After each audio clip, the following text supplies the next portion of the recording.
ಈಗ ಒಂದು ಸಿಂಹ ಹೋಗ್ತಾ ಐತೆ, ಜಾರಿ ಹಂದಿಗಳು ಬಿದ್ದಂತ ಕೆಸರಲ್ಲಿ ಬಿದ್ದೋಯ್ತು. ಕೆಸರಲ್ಲಿ ಬಿದ್ರೂ ವಾಯ್ಸ್ ಏನು? ಮೇಲೆ ಕೆಸರು, ಒಳಗಡೆ ಯಾರು? ಸಿಂಹನೇ. ಅದು ಹಂದಿಗಳ ಜೊತೆ ಮಿಕ್ಸ್ ಆಗೋದಿಲ್ಲ. ಮನ್ಸಿಟ್ರೆ ಹಂದಿಗಳನ್ನ ಖಾಲಿ ಮಾಡಿಬಿಡುತ್ತೆ. ನೀನು ಒಂದು ವೇಳೆ ಪಾಪದಲ್ಲೇ ಇದ್ರೂ ನೀ ನೀತಿವಂತನೇ. ನಿನ್ನೊಳಗಡೆ ಇರುವಂಥ ಅಭಿಷೇಕನೇ ಬೇರೆ. ಓ ಮೈ ಗಾಡ್. ಅಪ್ಪ, ಇವತ್ತು ನೀನು ಬಿದ್ದಿರ್ಬೋದು. ಇವತ್ತೊಂದು ವೇಳೆ ನಿನ್ನ ಪರಿಸ್ಥಿತಿ ಕೆಸರಲ್ಲಿ ಬಿದ್ದಿರುವಂಥ ಪರಿಸ್ಥಿತಿ ಇರ್ಬೋದು. ಕೆಸರಲ್ಲಿ ಬಿದ್ದಿರೋದಕ್ಕೆ ನೀನು ಪಾಪಿ ಲಿಸ್ಟಿಗೆ ಬರೋದಿಲ್ಲ.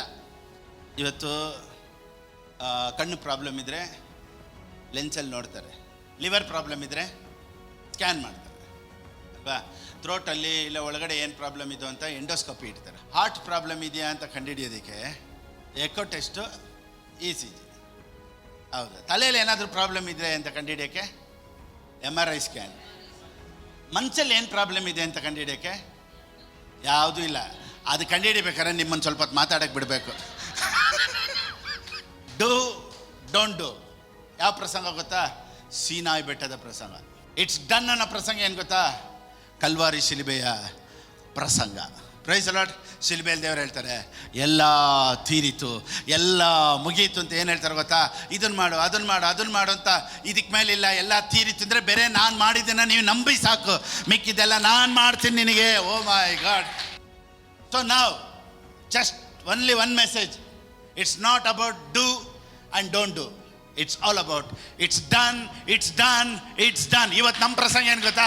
ಡೂ ಆ್ಯಂಡ್ ಡೋಂಟ್ ಡೂ ಅಲ್ಲ. ನಮ್ಮ ಪ್ರಸಂಗ ಇಟ್ಸ್ ಆಲ್ರೆಡಿ ಡನ್.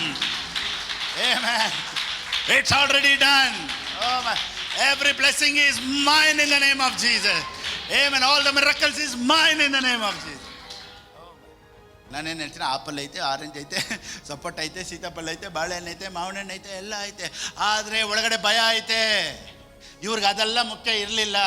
ಯಾರ್ದು ಭಯ ಇವಾಗ? ದೇವ್ರದ್ದು. ನಾನೇನು ಹೇಳ್ತೀನಿ, ದೇವ್ರ ಹತ್ರ ನೀನು ಚೆನ್ನಾಗಿದ್ಬಿಟ್ರೆ ನಿನಗೆ 1000 ಬಾಳೆಹಣ್ಣು ತೋಟ ಬೇಡ, 1000 ಮಾವಿನ ತೋಟ ಬೇಡ, 1000 ಆಪಲ್ ತೋಟ ಬೇಡ, 1000 ಸಪೋಟ ತೋಟ ಬೇಡ. ನೀನು ದೇವರು ಸಂತೋಷವಾಗಿದ್ದುಬಿಟ್ರೆ ಈಗಿರೋ ಮನೇನೆ ನಿನಗೆ ಏದೇನು ತೋಟ ಇದ್ದಂಗೆ ಇರ್ತೈತೆ. ಈಗಿರೋ ಬಿಸ್ನೆಸ್ಸೇ ನಿನಗೆ ಏದೇನು ತೋಟ ಇದ್ದಂಗೆ. ನೀನು ಒಂದು ದೊಡ್ಡ ಬಿಸ್ನೆಸ್ ಮ್ಯಾನ್ ಆಗಿರು, ನಿನಗೆ ದೇವ್ರು ಯಾರು ಅಂತ ಗೊತ್ತಿಲ್ಲ ಅಂದಮೇಲೆ ನಿನ್ನ ಹತ್ರ ಲಕ್ಷ ಇರ್ಬೋದು, ಕೋಟಿ ಇರ್ಬೋದು, but still you will live in fear. ನೀವು ರಕ್ಷಣೆ ಹೊಂದಿದ್ದ ದಿವಸ ಅವತ್ತು ನೀವು ರಕ್ಷಣೆ ಹೊಂದುತ್ತೀರಾ ಅಂತ ನಿಮ್ಗೆ ಗೊತ್ತಿತ್ತಾ? ಇಲ್ಲ ನೈಟ್ ಮಲಗಿಬಿಟ್ಟು ನಾಳೆ ನಾನು ರಕ್ಷಣೆ ಹೊಂದಬೇಕು, ಇವತ್ತು ನಾನು ಮಲಗಿಬಿಟ್ಟು ಬೆಳಿಗ್ಗೆ ಎದ್ದೇಳಬೇಕು ಅಂತ ಯಾರಾದರೂ ಪ್ಲ್ಯಾನ್ ಮಾಡಿದ್ರಾ? ಇಲ್ಲ.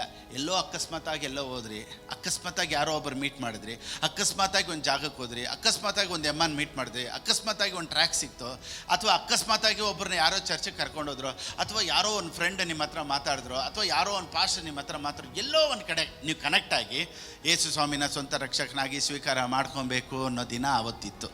That was not your plan, that was God's plan. Praise the Lord. ಸರಿ, ಇವತ್ತು ನಾನು ರಕ್ಷಣೆ ಹೊಂದಕ್ಕೆ ಹೋಗ್ತಾ ಇದ್ದೀನಿ. ಯಾರಾದ್ರು ಕೇಳಿ, ಬ್ರದರ್ ಎಲ್ಲಿ ಹೋಗ್ತಾರೆ? ಇಲ್ಲ, ಇವತ್ತು ನಾನು ರಕ್ಷಣೆ ಹೊಂದಕ್ಕೆ ಹೋಗ್ತಾ ಇದ್ದೀನಿ. ಆ ರೀತಿ ಒಬ್ಬರು ರಕ್ಷಣೆ ಹೊಂದಿಲ್ಲ. ಸಿಸ್ಟರ್ ಎಲ್ಲಿ ಹೋಗ್ತಾ ಇದ್ದೀರಾ? ಇಲ್ಲ, ನಾನು ರಕ್ಷಣೆ ಹೊಂದಕ್ಕೆ ಹೋಗ್ತೀನಿ. ಯಾರಿಗೂ ಗೊತ್ತಿಲ್ಲ. ಸೊ ನೀವು ಹೆಂಗೆ ರಕ್ಷಣೆ ಹೊಂದಿದ್ರಿ ಅಂತ ನಿಮಗೇ ಗೊತ್ತಿಲ್ಲ. ಯಾಕೆ ಗೊತ್ತಾ? ನೀವೇನೋ ಮಾಡೋಕ್ಕೆ ಹೋದ್ರಿ, ಅಲ್ಲಿ ದೇವರೊಂದು ಚಿತ್ತ ಇಟ್ಟಿದ್ರು. ಇವತ್ತು ನೀನೇನೇ ಮಾಡೋಕ್ಕೆ ಹೋಗು, ನಿನ್ನ ಆಶ್ವಾಸೋದಕ್ಕೆ ಒಂದು ಚಿತ್ತ ಅದೇ ಥರನೇ ಸೆಂಟ್ರಲ್ ಬರುತ್ತೆ. ನಿನ್ನನ್ನು ಆಶ್ವಾಸೋದಕ್ಕೆ ದೇವರು ನಿನ್ನ ಪ್ಲ್ಯಾನಲ್ಲೇ ಒಂದು ಪ್ಲ್ಯಾನ್ ಇಟ್ಟಿರ್ತಾರೆ.